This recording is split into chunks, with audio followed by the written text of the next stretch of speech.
बच्चे बड़े हो गए हैं, मैं कौन हूं?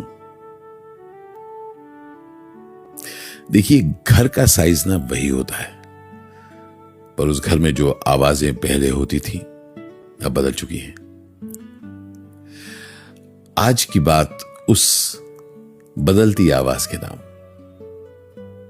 नमस्कार, मैं हूं आशीष विद्यार्थी और मैं करने आया हूं आपसे जिंदगी की कुछ बातें। देखिए, एक वक्त तक हम सबकी जिंदगी ना बच्चों के कैलेंडर के हिसाब से चलती है ना? उनका स्कूल टाइमिंग, उनके ट्यूशन के टाइम, एग्जाम, कब बाहर जा सकते हैं हम, कब नहीं जा सकते, एवरीथिंग डिपेंडेंट ऑन दैट। और फिर अचानक एक दिन वो कैलेंडर खाली हो जाता है क्योंकि वो जा चुके हैं, अब आसपास नहीं है। अब देखिए, बच्चा तो अपनी जिंदगी में जा चुका है और जब वो जा चुका होता है तब हम पहली बार पूछते हैं, अब मैं क्या करूं? मैं तो जी रहा था तुम्हारे लिए, अब तुम चले गए। इसको लोग एम्प्टी नेस्ट सिंड्रोम भी कहते हैं। ये पहले भी हुआ है, अब भी हो रहा है और होता भी रहेगा।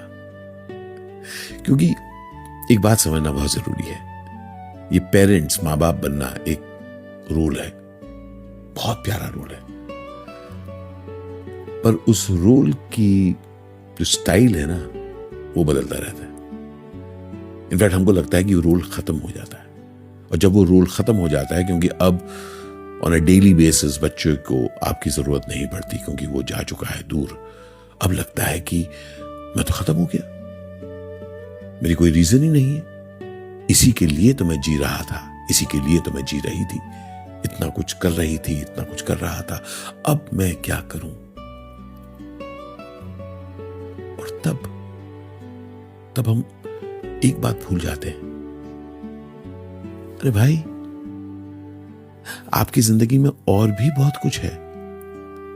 ये अब तक एक रोल था, जिंदगी का एक रोल जो आपने अब तक निभाया इन सब जरूरतों को पूरा करने के लिए, लेकिन अब इसके आगे क्या? क्योंकि उस बिजीनेस से हम इतने आदी हो चुके होते हैं। इस फेज में बहुत सारे लोग इंक्लूडिंग मी लोनलीनेस फेस करते हैं।